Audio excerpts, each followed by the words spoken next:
Good morning to all our viewers. It's a bright Saturday morning in Bangalore, and we are in a very, very interesting conversation today with Dr. Manasa Nagabhushanam.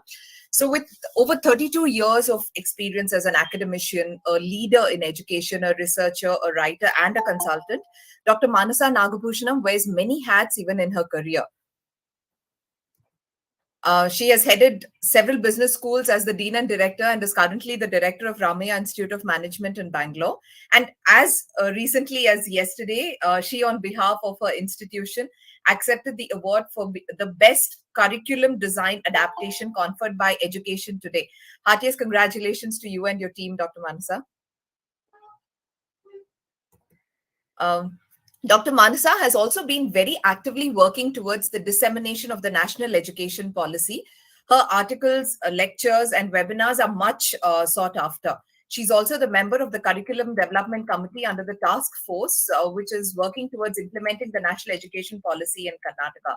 In fact, she has been nominated as a member of the expert committee by the government of Karnataka to look into the legislations related to the Right to Education Act. And she's also the president's nominee to the Executive Council of the Central University of Karnataka in Kalburgi, as well as a member of the Executive Council of Center of Educational and Social Studies. And trust me when I say this is just a capsule of the numerous contributions and achievements that she has brought into her ambit towards enhancing education in India at various levels. On behalf of the National Human Resource Welfare Association Trust, I take great honor in welcoming you to today's session, Dr. Manasa. I think you're muted. Yeah, thank you, Keerthana. Thanks a lot. Before we begin, I would like to acknowledge our media partners, iAsia News Music, for the live broadcast of this discussion via Facebook and YouTube across 170 plus countries. So, Dr. Manasa, to begin with, what I wanted to understand, and for the benefit of our multiple viewers, is that the national education policy has been formed to create an India-centric education system. So, can you please elaborate on this as to what do they mean by India-centric? Thank you, Keerthana. Thanks for that wonderful introduction that you have given me. So, when we say national education policy is India-centric, okay, if you look at the history of education in India, we had pre-independence, that is even before the colonial rule, we had ancient education system in practice, that is the Gurukulas, and the Gurukula system was in vogue. But later what happened, Macaulay in 1834, he was very much for the Western culture and the Western education. The British system, whatever was existing in Britain, the same education was brought in India. So not that it was bad. Of course, it gave a direction, it gave a structure, and we moved forward with this new system. But the ecosystem, now we have realized that the ecosystem was different in our country. So this national education policy, whatever we are talking about today, takes into account what has been the past of the country, what is the cultural heritage that we bring in, and it also considers what is the current situation in India, what kind of a professionalism is required, how is the IT sector doing, and how is the growth that is happening in the industry, what is the startup culture. So taking into account all these, the past, the present, and the future. So taking into account all these, the national education policy has been framed. So when we say that it takes into account the future, the national education policy is not for the child of today. It is not for us who have almost in the verge of completion of our service. It is for those children today who are 5-year-old or 4-year-old who will be experiencing education throughout their lives. Okay, so for them, so what kind of a professionalism has to be brought about? how they have to contribute to the nation. All these things have been taken into consideration, and the national education policy has been framed.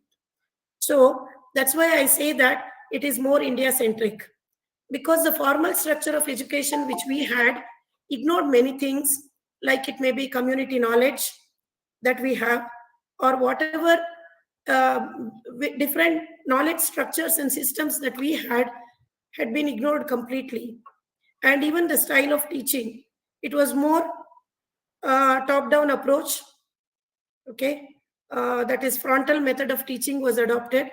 But if you see what is being suggested in the national education policy is something very different. When we talk about multidisciplinary education, one of the major breakthroughs of the national education policy, we had Nalanda, Takshashila, and Vaishali, such universities in the past, which talked about multidisciplinary education, right? But today we are working in silos. A commerce graduate doesn't know about arts, arts graduate doesn't know about science, and we don't have an overall perspective as to how to approach different problems of the society or the industry. Very true. So, yeah, what requires is in the industry or in a reality setup, you require a multidisciplinary approach. If you have to solve the problem, just take the example of waste management. So, waste management does not require only one kind of an approach, but we need to understand the society, we need to understand science, we need to understand how the various vendors are operating. See, if you look at this particular problem, it requires a multidisciplinary approach. So that is what national education policy suggests. And I wanted to say that it is more India-centric. In this way, it is India-centric. Absolutely. I think what you said definitely, makes it more clearer for a lot of us who are not very aware of the national education policy. So last September, I understand that the new 12-member national steering group was formed under Shri Kasturi Rangan, who has also chaired the NEP drafting group of 2020, right? So what is the vision for 21, 22 and beyond that you as one of the council members are envisioning when it comes to making education more rounded for students? See, I'm not in that committee actually. That is the NCF, National Curricular Framework, which is being framed by Kasturi Rangan and the team. Okay, but I was a part of curriculum development only in the Karnataka part. Okay, when we created the first, Karnataka was the first state to start the implementation, to talk very about interesting. institutional development plan, to talk about curriculum framework. So it was the first state to start that, and because it was an initial steps that we took, I was a part of those that curriculum development committee. But now there are two parts to this national education policy. One is the school education, as we all know. The other is the higher education. So the entire higher education is driven by UGC only. That is the University Grants Commission. And if you take school education, this NCF, whatever Kasturi Rangan committee we are talking about, so they are the national curriculum framework for school education. See, in 2005, we got the earlier national curricular framework for school education. But in light of NEP, today this committee is looking at what are the changes need to be brought in the national curricular framework. So apart from this, there will be task force at every state level. As you all know, this is um, a concurrent education is on the concurrent list. It is both the center and the state which participates in the policy framing. So every state has a responsibility, and we all know that there is something called as NCERT as well as DSERTs. So they are given the responsibility of taking up this curricular framework. Lot of position papers are being generated at the state level. In Karnataka, some 22 position papers have been done, taking into account every aspect of the national education policy. These will be submitted to the national curricular framework, like how Karnataka is submitting. Even other states will also submit, and the national curricular framework committee will look into it, and they will develop the national curricular framework. So I heard that 4 aspects are being taken for the national curricular framework. One is the early childhood care and education. The other is the primary as well as school education part of it. And it will also take care of the bridging the gap between the educational system, the school education as well as the higher education. So, multiple facets of school education will be taken care by the national curricular framework. But if you look at the UGC is also is coming out with a large number of guidelines. Okay, it has already worked on academic bank of credits.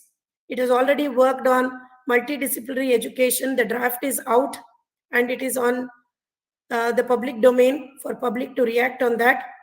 National Higher Education Qualification Framework, which was much awaited, has also been released.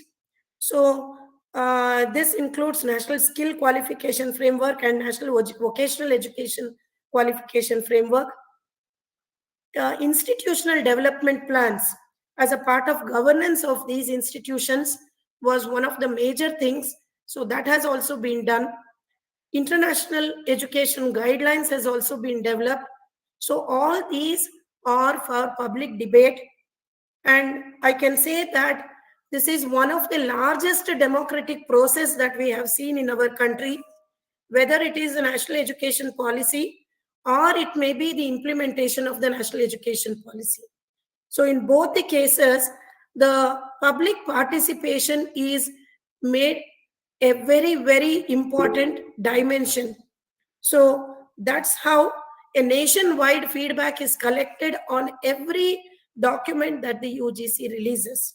And once people react to it, then the required changes will be brought about in the qualifications framework and will be implemented. If you tell me, like 2 months or 3 months back, when we talked about national education policy, we were really clueless how it will be implemented. Those questions were left just like that. But today, we have very good guidelines. Everything has been developed. So I think that our country is going to make a very good progress in terms of the implementation of the national education policy. So this is just what I wanted to say about what's happening today. No, that was very comprehensive, and I do have a few questions based on what you just said. One of the questions that I wanted to ask you was, I remember pretty well while I was researching on this topic even a few weeks back about the NEP 2020. It had a goal of restructuring the educational system in India by 2040.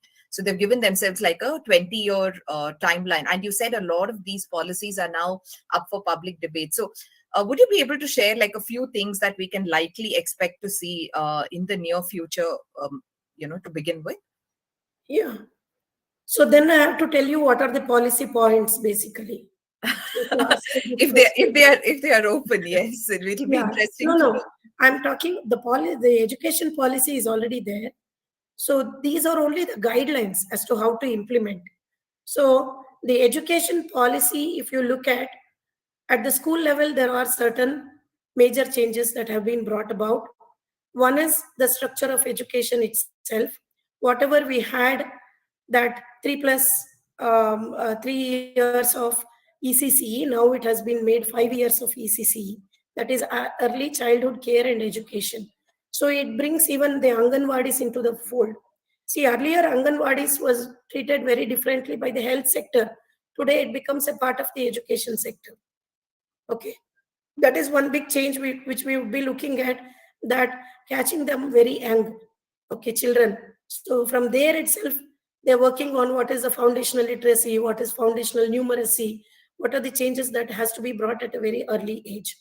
And then we were all complaining about the homeworks and a lot of work given to children.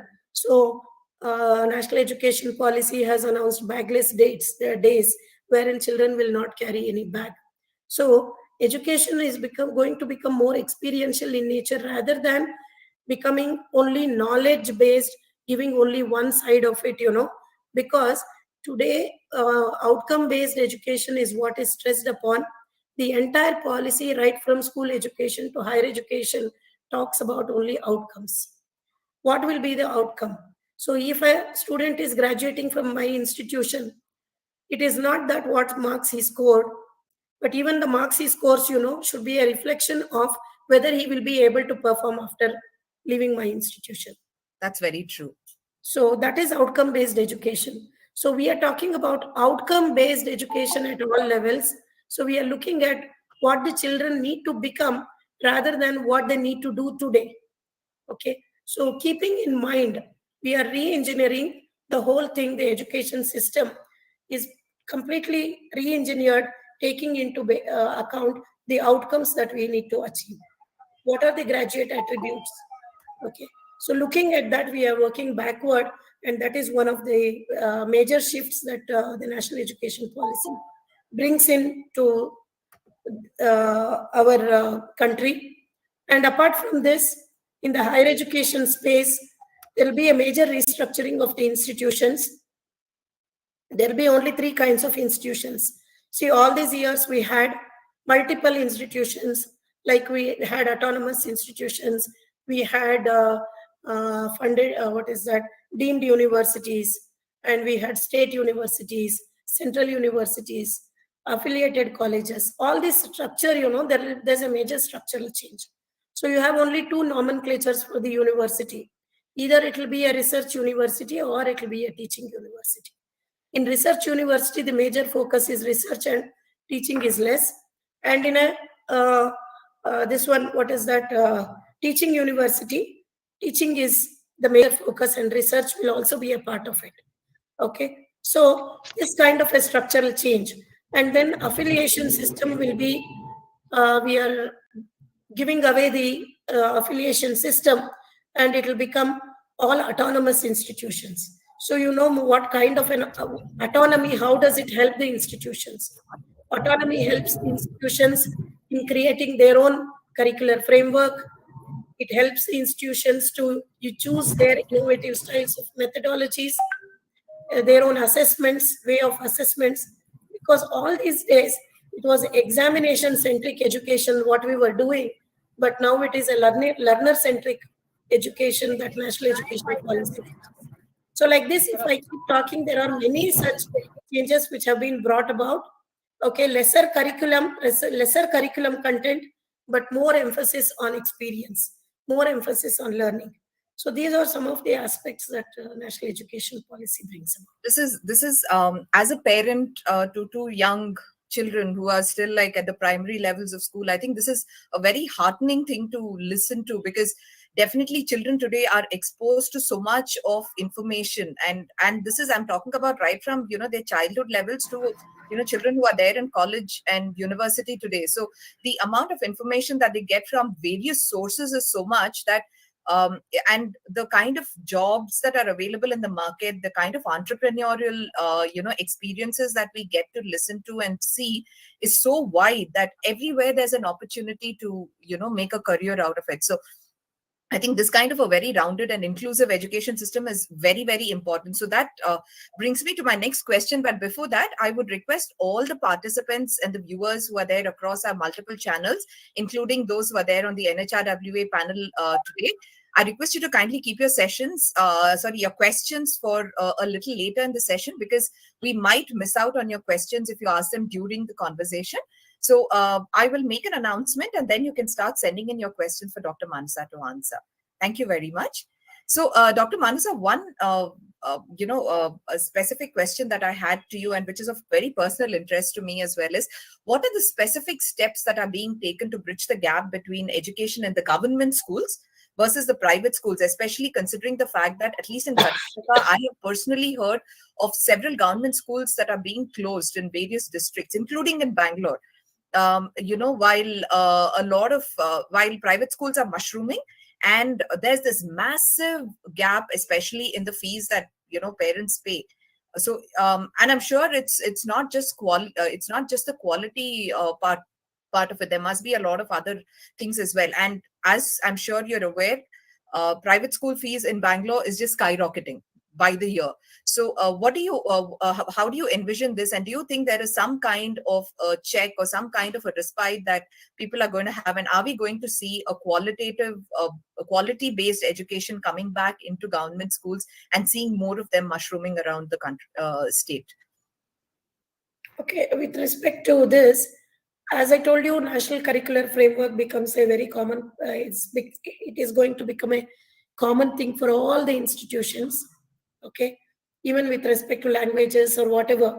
See, there was a divide because of the English education and the regional languages. So this problem has been sorted out by the national education policy that children have to be taught in bilingual methodology of teaching. Okay, that is one answer to this.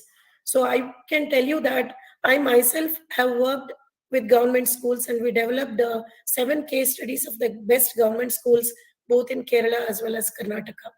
So if you look at that, government schools have a lot of initiatives and they're doing really well.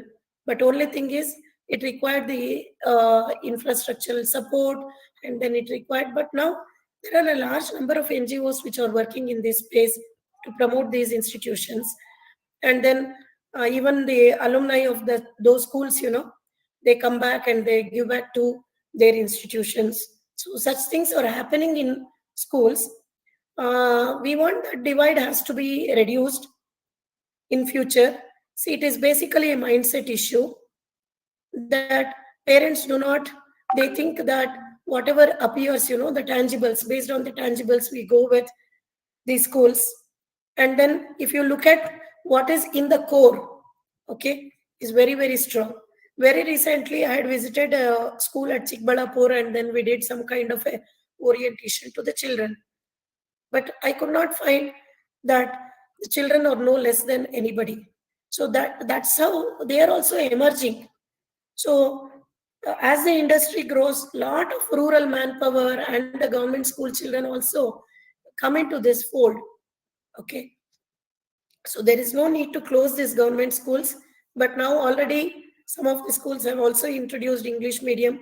You have to visit one school called Thyamagundlu near Nelamangala. If you see the kind of ICT that the teachers are adopting, even our institutions don't do that. So that's how the ICT, information communication and technology. So how the YouTube videos are being generated, and how such forums are also being conducted by those schools. So they are also gearing up, and we need to understand, and it's a bigger responsibility of the society. And the national education policy strengthens the SDMCs, that is school development management committees. So school development management committees have a big role to play, and the national education policy defines the SDMCs very clearly and what they need to be doing. So I think the implementation of the national education policy will also bring in freshness in the way government schools are functioning. But what perceptions we have seeing at the private schools is not really true. That is what I wanted to tell you. That is very true. In fact, just last Saturday, we were in conversation with Dr. Mamta Gowda, who has, done a lot with regard to, in as you said, involving the Anganwadi workers, as well as, improvising the way government schools function, especially in the districts of Ramnagara. And she was saying that a lot of students actually transferred from private schools to the government school because the quality had improved. So I think everywhere parents are more concerned about the quality of education that is being imparted. And I think if that can be fixed, we can definitely have a very good balance in the kind of education that is being offered to. The divide is going to go away.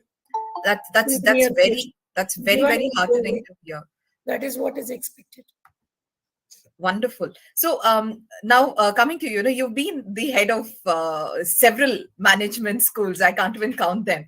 And even today you head the Ramaiah Institute of Management. So what has been your focus with regard to bridging this gap between the education sector and the manpower requirements in the industry? Okay, the first thing what as a head of the institution I would be doing is that looking at how many faculty are really exposed to the real world. Okay, there is a big gap between the academicians and what is happening in the industry. Until and unless faculty gear up to this level, understanding what really happens in the industry and what is there in the textbooks. So the textbooks, whatever we have, that is the knowledge. We already have it in us because we have traversed a long way as faculty, right? But we need to understand what are the dynamics that are in the corporate world or the industry world. So those changes we'll have to capture very fast. Okay. So doing that, otherwise what happens, even our students will be much ahead of us. That's the thing. That's So very true. we will not be able to answer them. So they are much ahead of us.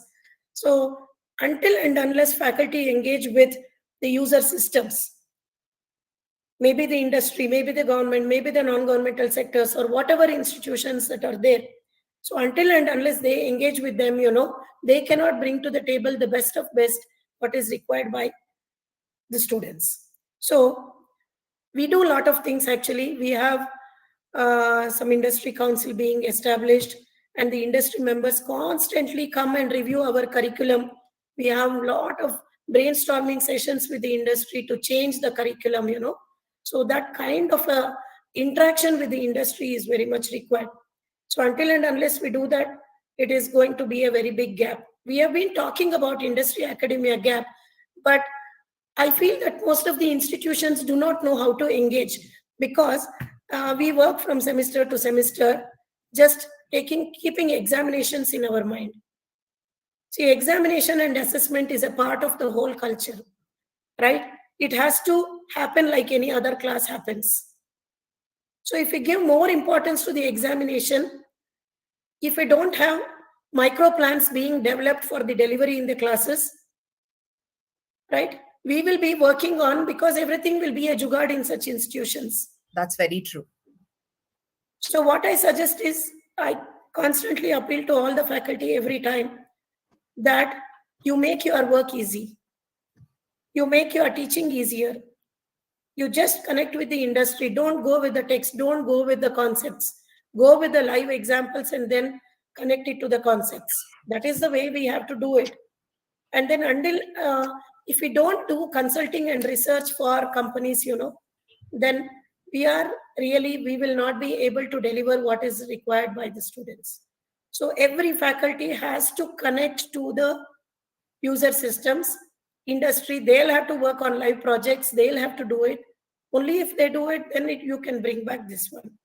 So whenever I talk to any of these corporate forums, like it may be any chambers of commerce, what I tell them is, first, I don't say that our students are available for internship.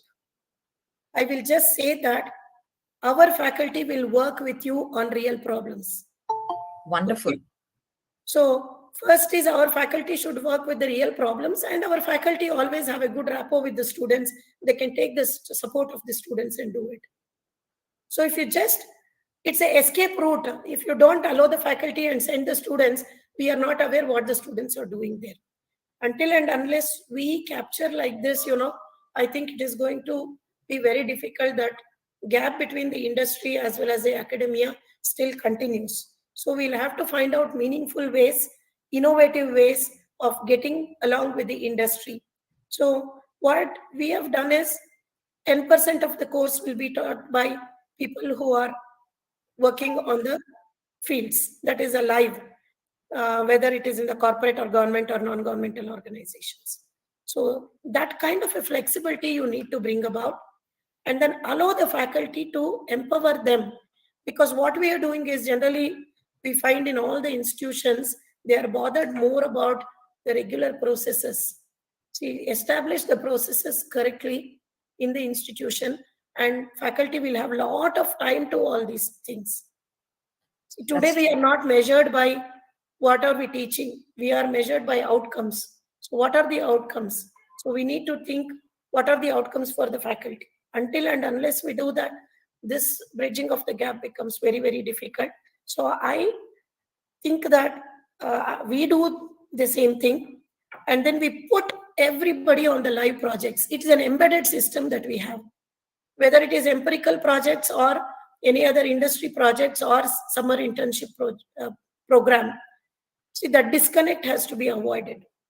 Students do something and they come back. The faculty doesn't know what is happening.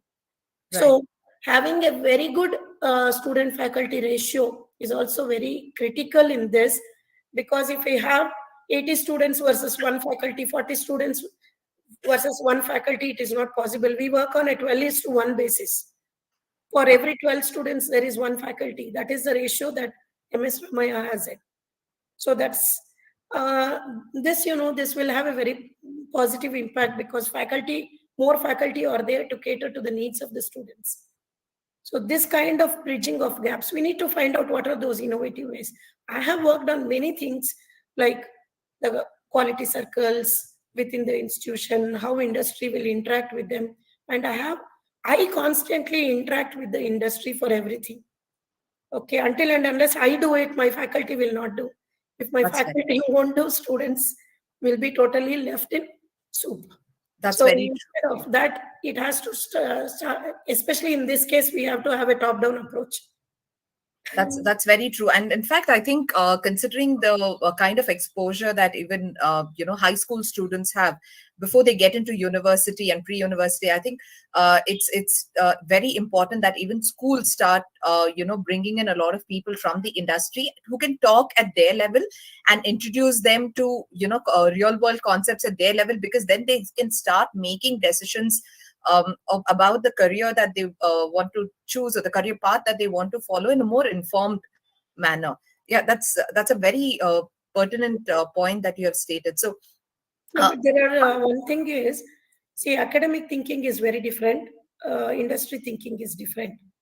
True. Academic thinking is also very good. It is very strong, and it is based on some very strong competencies.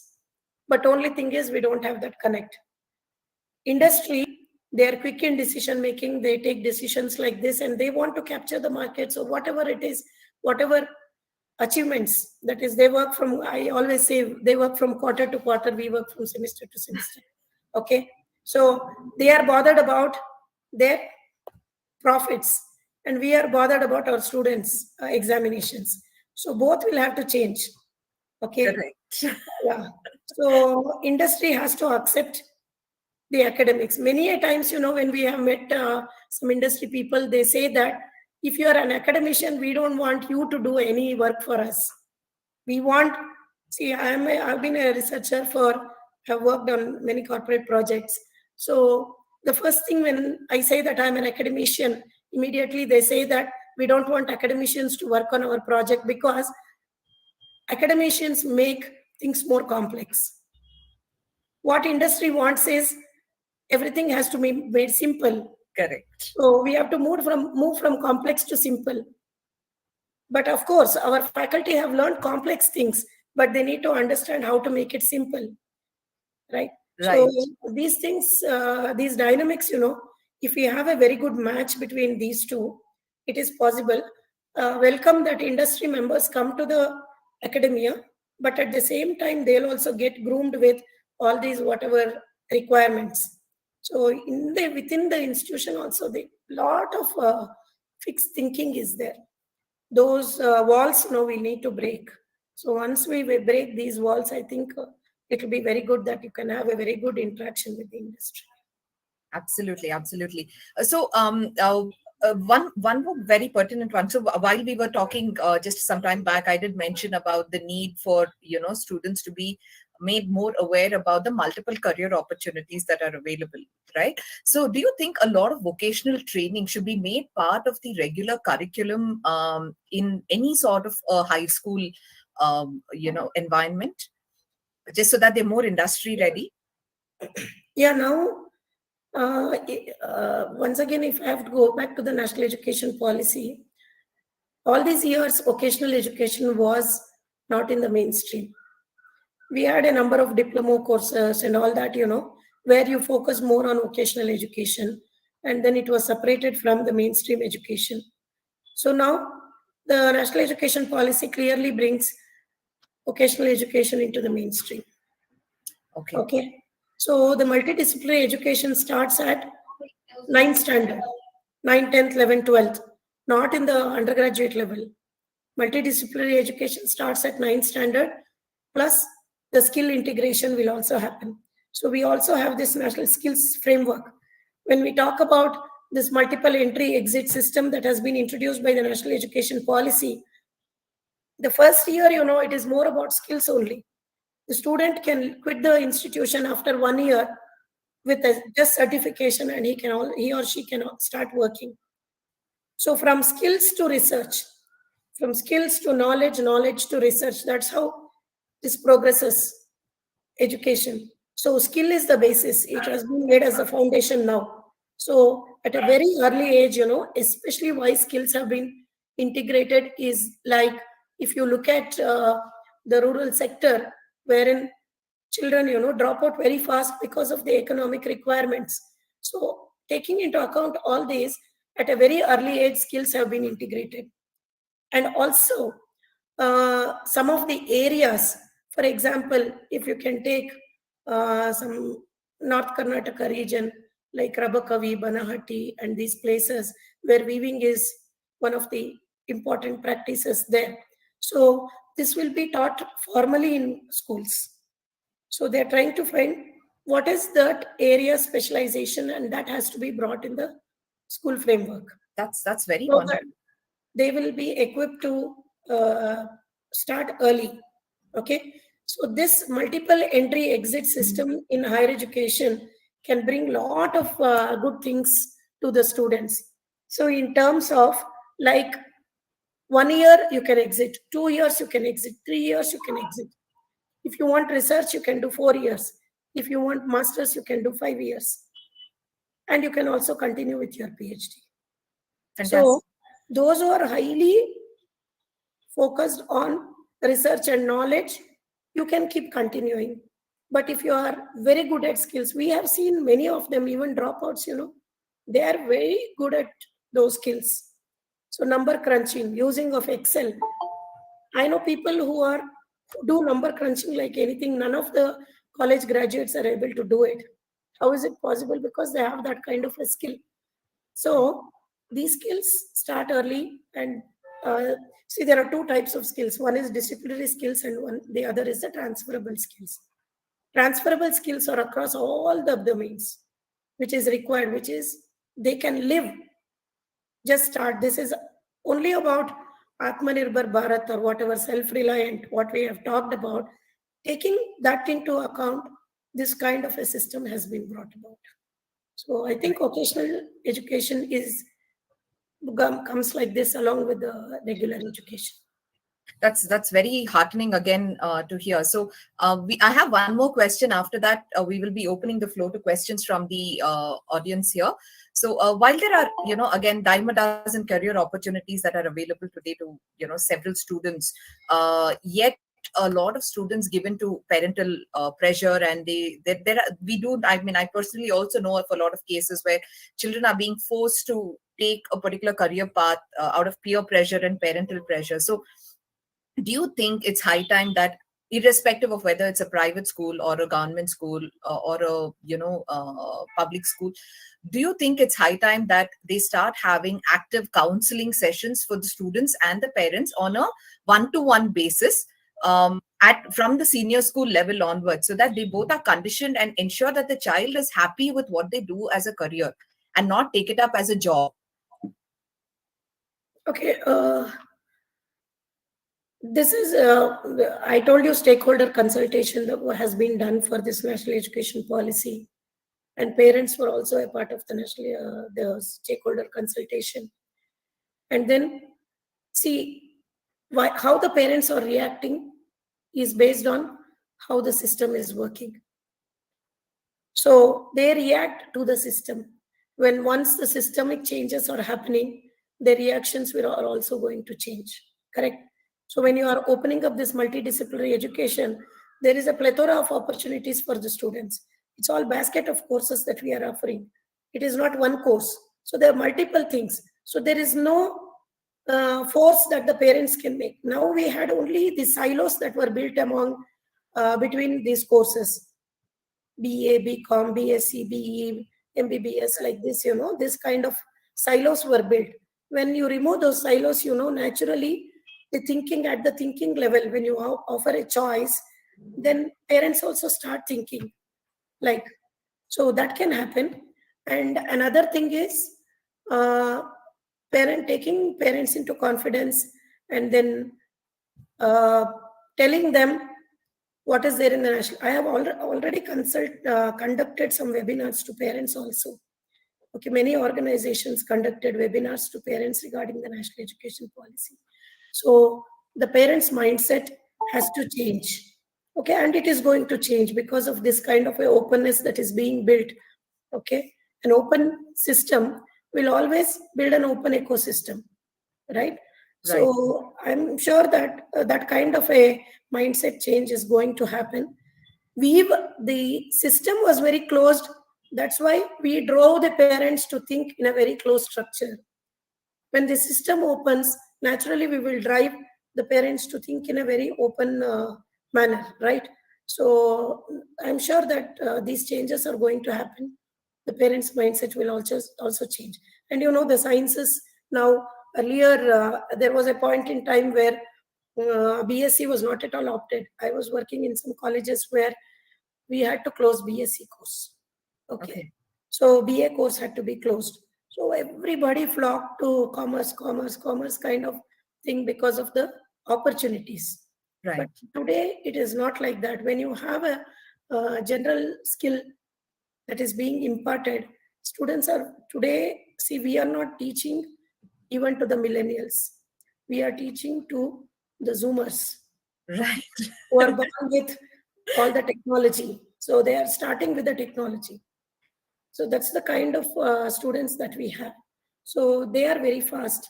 Their learning is very fast. And we need to adapt ourselves to that.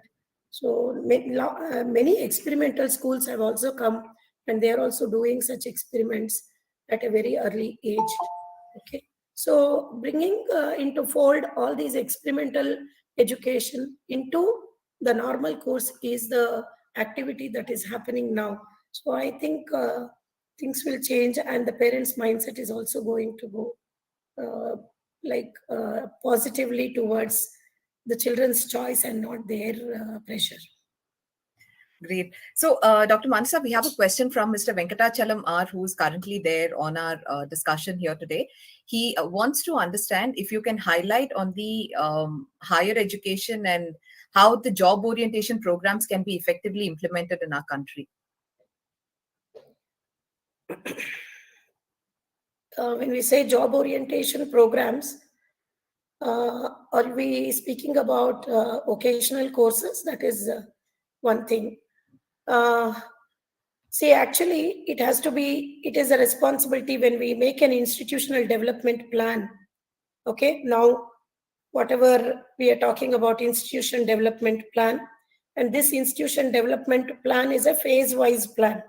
So, we need to plan out very clearly how this job orientation gets into the mainstream. So, what we have done, I tell you, like we have 240 students in the first year, and all the students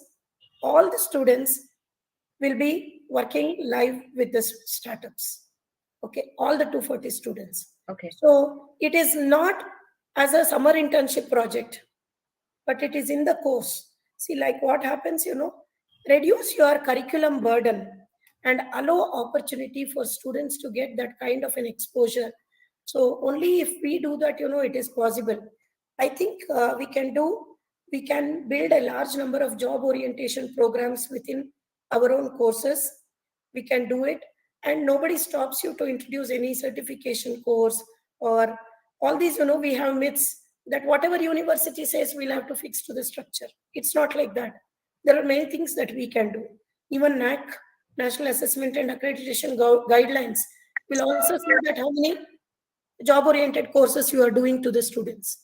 Right. So we have to integrate them. And if we have to integrate, there should be an ecosystem within the institution. Always faculty is saying, no, I have to finish the syllabus, don't bring all this. If they say like that, then it will be a problem. So you have to have an institution development plan which paves the way, fixes this kind of a job orientation within your institution. So give ample time to that. Run classes maybe from 8 to 1. Allow the students 3 to 5 to work on this job oriented courses. So we are all overwhelmed with the content actually. So content has to be reduced. That's And even now, when we set the syllabus, everybody starts putting all the content from all sides. That's not the right approach. Okay. See, there is a level of assimilation. What is required? I may be thinking that everything is important, right? But the thing is, are we really delivering what has to be delivered in the class? So reduce the content, give more opportunity for this kind of experiential learning, and integrate projects in every possible courses that is there. true, absolutely. So we have a question from one of our online viewers, Mr. Raghunandan SV. He asks, how do you think we can build a culture to ensure we engage all stakeholders in framing an effective education policy that helps connect the dots end to end? No, when we say stakeholder connection, see, stakeholder connection should happen at the grassroots. That stakeholder participation. See, in framing the national education policy, it has already been done. Taking, I'll tell you, 1 lakh consultations have been done for the development of the policy. 1 lakh and more. Exactly to tell you, 1,55,000 consultations were done. Sorry, 1,55,000 stakeholders were involved. 100 plus consultations were done. Okay, so that is okay. But when we have to implement something, it is the ecosystem that matters. Who are a part of the ecosystem? We, institutions, are a part of this ecosystem. So we'll have to build that kind of a stakeholder network. So how are we going to build in all our activities, bringing the stakeholders? If we list the number of activities an institution does for a class, you can see there will at least be some 300 activities that we have done. 365 days, there will be 300 different kinds of activities. So you have an ample opportunity to bring stakeholders in all these aspects, right? Right. It is possible. It is possible. So grassroots stakeholder involvement has to happen, rather than saying that stakeholder involvement has to happen at the policy level. It has already happened. So now it is our responsibility at institution level, bringing the stakeholders together and trying and understanding what they feel and how it is happening, and make changes accordingly. So this is what I would like to say. Thank you. Namita Garg, who is currently there on the NHRWA meet, is asking, is there a policy for bag and book limit? Because she has witnessed even KG kids carrying a very heavy weight load, and where, a proper timetable is not followed, and they don't have like free periods and so on. So do you think that is one of the, I do remember that you did mention about this, but maybe if you could just reiterate a little for Namita's sake. Yeah. See, one thing is with respect to the school education, right from ECCE, that is when the child starts education, from there onwards, it has been decided what is the foundational numeracy, what is the literacy part that has to be taken about, what it should be able to do at the end of each year. So right now we don't have that national curricular framework is not enough for us to go that way, because we are overburdening the children. So this kind of psychologists have been consulted, and child psychology has been taken into account, and it has been decided what they'll have to learn at the end of each this thing. Earlier, this ACER reports, used to say that 5th standard child is not able to do mathematics, like addition. 6th standard child is not able to do multiplication. So all these problems have been taken into consideration, and it has been done. So it won't be a burden. The national curricular framework, which is going to come, is going to reduce all the burden of the children and making it more experiential. So that problem won't be there. with respect to books, even in higher education, every university need to have a division which works on the content. Okay, content to be made available. So content is not pushing the content on people. It is only to see how it has to be taken forward. So more of experiential rather than content orientation. That is the thing. Dr. Manasa, in fact, I have a question of my own as well. We do know that each child is unique and they have their own skills. So, when it comes to the formal education system, do you think there is a possibility that we can introduce a system where, let's say, a student who is in grade 5 has is skilled enough in mathematics to do a grade 7 level of math, but and maybe in other subjects they're pretty much at their grade or at a lower grade. So do you think they can kind of progress in that one particular subject while they do the others at their own pace, to whichever level of understanding that they have? But till ninth standard, eighth standard, so it will be a common curriculum that will be done. From ninth onwards, options will start. So whatever students, if they are working well, okay, in a particular, they are very skilled in certain subjects, they can always choose from their ninth itself. But one more thing is, there is something on gifted children and gifted children policy. Lot of research is also happening with respect to gifted children, so how they have to be incorporated. I think this will also be a part of the whole thing, like how to treat children and what is the learning capabilities. All these will be discussed enough from the school side, school education side. So I think it is going to happen this way. Okay, gifted children policy is already there actually.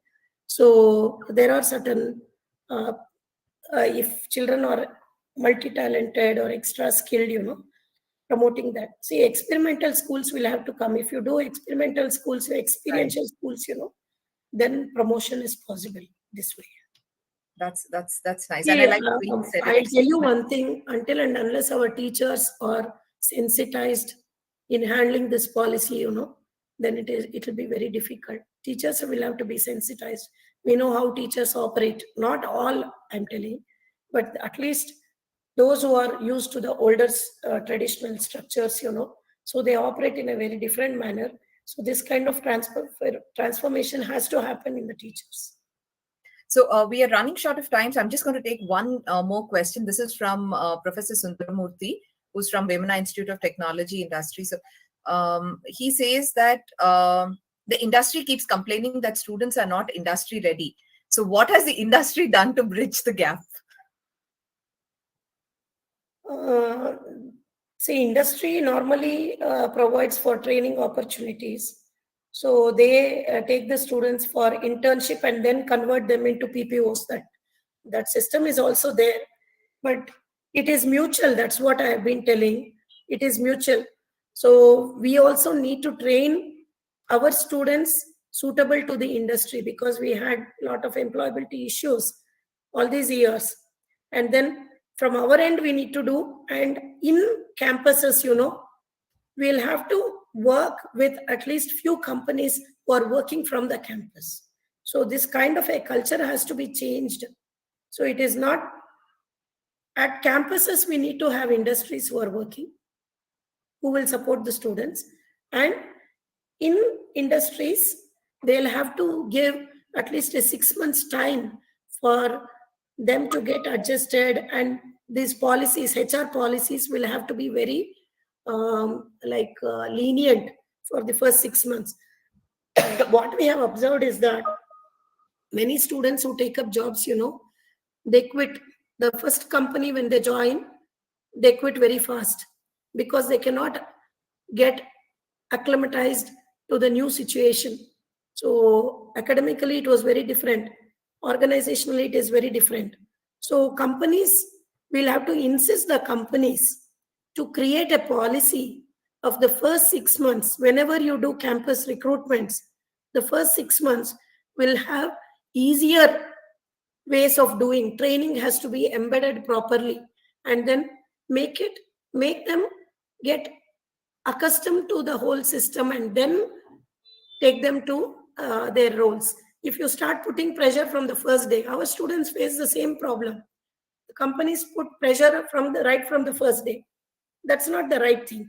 So some changes will have to happen at the company side also. They need to be little slow, but uh, they are focused on something else.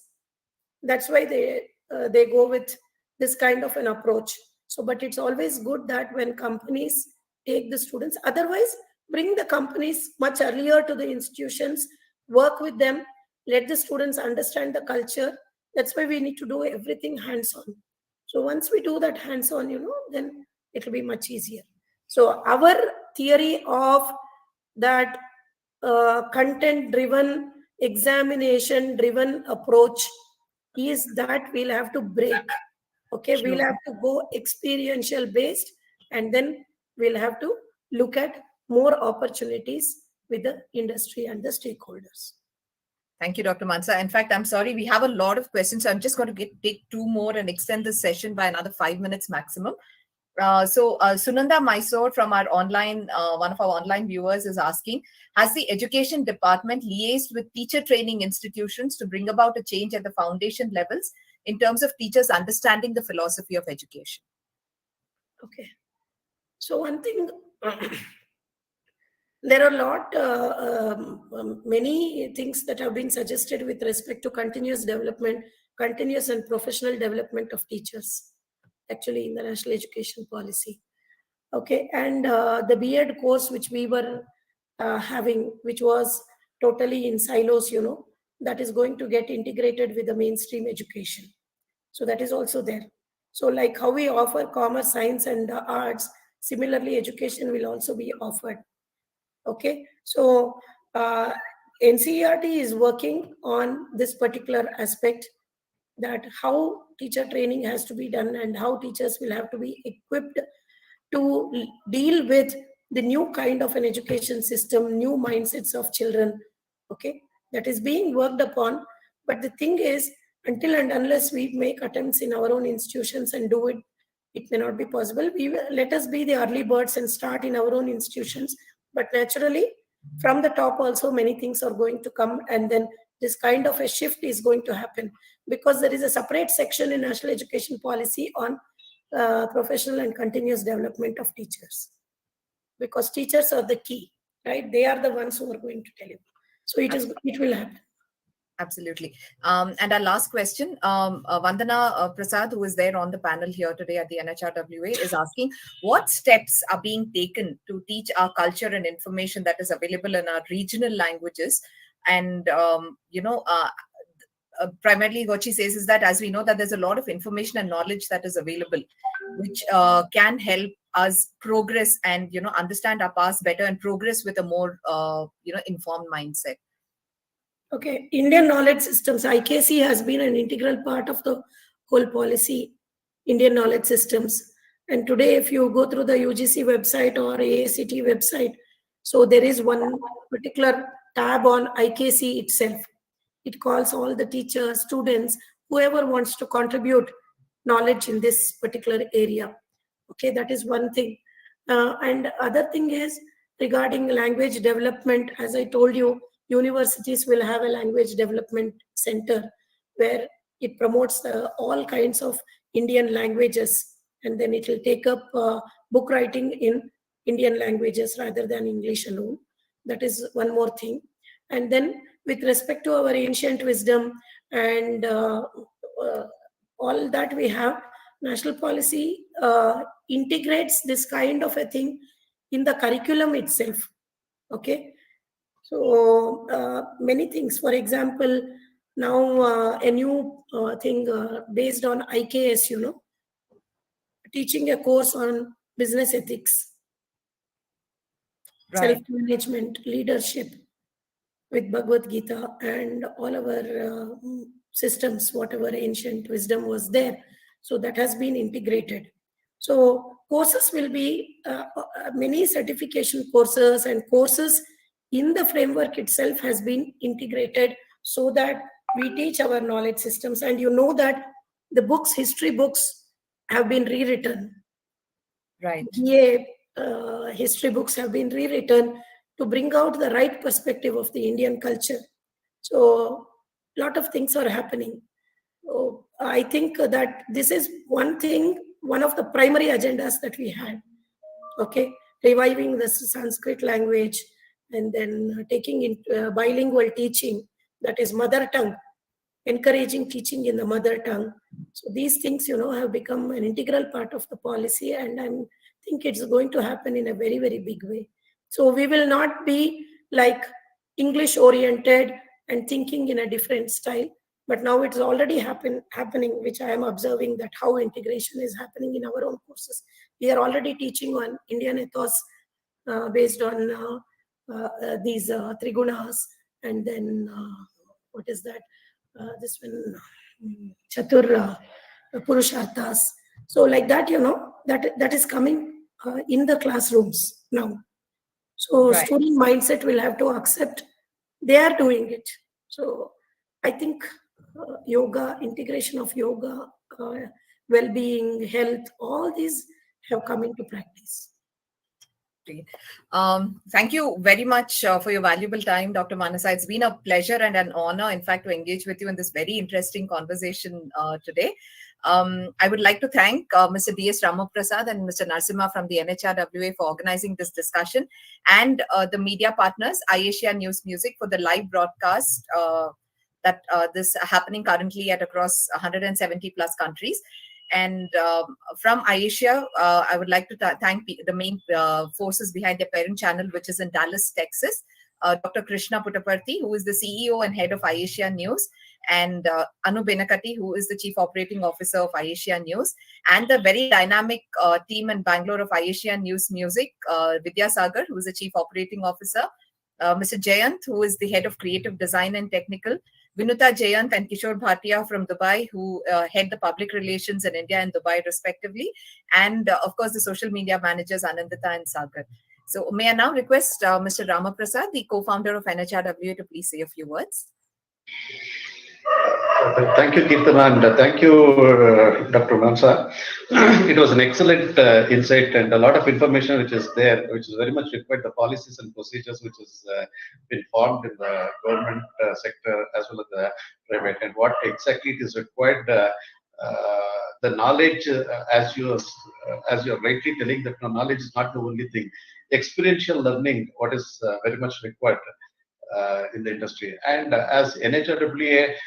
What we are actually focusing is that we are bringing the bridge between the students and the corporate level. What is corporate required, students are not aware. What students are skilled, corporate are not aware, or they are not well equipped.